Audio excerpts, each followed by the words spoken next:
The sick, the injured, the needy. There's little space left for them in Idlib. Dr. Mahib Kadur treats more than 1,000 patients a day with just a tiny staff.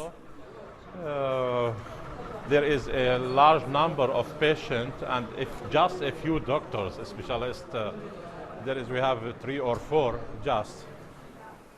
The current ceasefire came too late for Amal. Her name means hope, something fast diminishing in Idlib. She lost her father, her mother, and her brother in 1 year. She just has a sister, also injured in the last attack.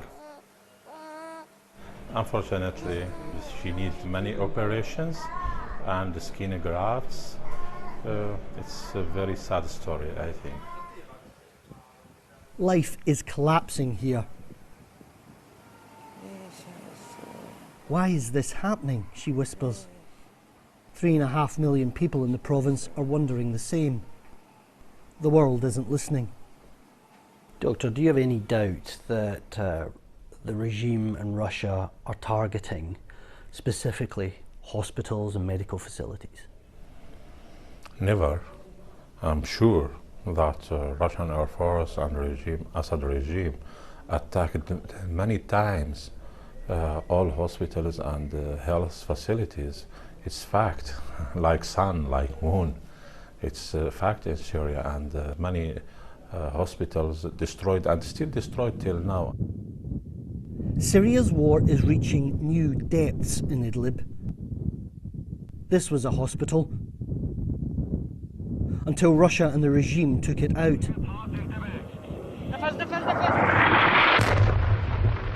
One of many we passed that appear to have been specifically targeted.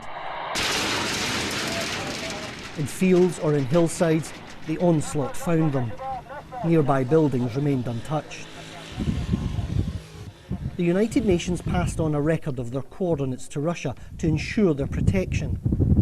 Instead, it became a target hit list, as the same places were hit again and again. Russia and the regime's campaign has been horribly effective. It's terrifying. All of these towns and villages that we've gone through have been abandoned because this is a war against what matters to people. Their homes, their schools, and their hospitals. This was a hospital until a few months ago. It's one of 40 that have been attacked since April this year, and it's causing people to flee in their tens of thousands. This is the last refuge of those who oppose a government which has brought their country to ruin. How can you still, in these dire straits, pass over coordinates to Russia, which are then shared with the regime, which will involve more targeting when this ceasefire ends? So the coordinates is a preventive mechanism. Many of the facilities... But it isn't preventing attacks on hospitals.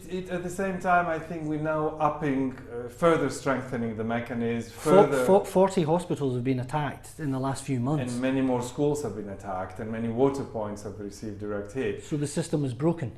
So the system of preventing and protecting the civilians has completely failed. As humanitarian workers, I don't think we can be blamed for that. As I think as humanitarian workers, we provide life-saving assistance, and we really ask everybody with these coordinates to make sure that this is respected. If anything, sharing the coordinates should bring more awareness, more also accountability.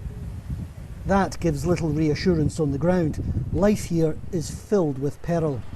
Going to work is an act of courage. Medical staff say they have a target on their backs.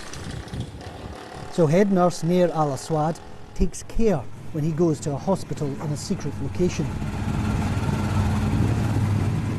His hospital is buried deep out of reach of the bombs.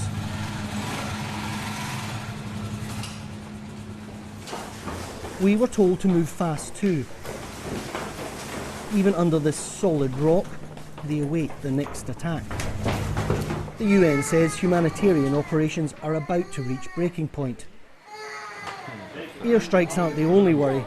If regime ground forces advance a few kilometres, then here will be abandoned too.